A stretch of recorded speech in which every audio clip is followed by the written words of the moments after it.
এখন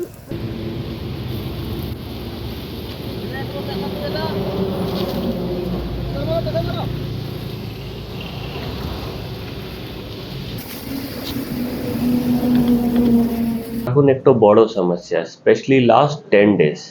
আগে তো মাঝে মাঝে বৃষ্টি হয়েছিল, তো আগে একটা কন্ট্রোল ছিল। লাস্ট 10-15 দিন একটু বড় সমস্যা হয়ে গেছে।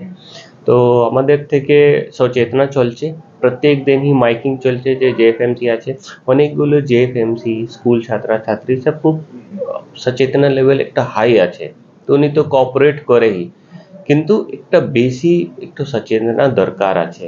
আমাদের স্টাফ যে একটু কড়াকড়ি করবে, যে জঙ্গল যায় একটা চেকিং করবে, যদি লাইটার মাচিস এসব যদি হয় তো ফাইন হবে। আমি লিগ্যাল ভাবে আমি একটু প্রসিড করব। লেগেছে এটা নিলে না, এমনি পাবলিক সাধারণ নিতে পারবে না, এটা ফায়ার ব্রিগেড ছাড়া নিলে যাবে না। আমরা কাঞ্চনপুর বেড়াতে যাচ্ছিলাম, এমনি সন্ধ্যে, প্রচণ্ড গরম। হঠাৎ করে পথে কাঞ্চনপুর ঢোকার আগে এই জঙ্গলে দেখলাম, জঙ্গলে আগুন জ্বলছে, দাউ দাউ করে আগুন জ্বলছে এ প্রান্ত থেকে ও প্রান্ত। এই আগুন তো দেখে মনে হচ্ছে কেউ লাগিয়েছে। এটা প্রায়শই ঘটছে বিভিন্ন জঙ্গলে, ঘটেই থাকে, দেখতে পাই আমরা। আজকে নিজের চোখে আরেকবার দেখলাম, খুব খারাপ লাগছে।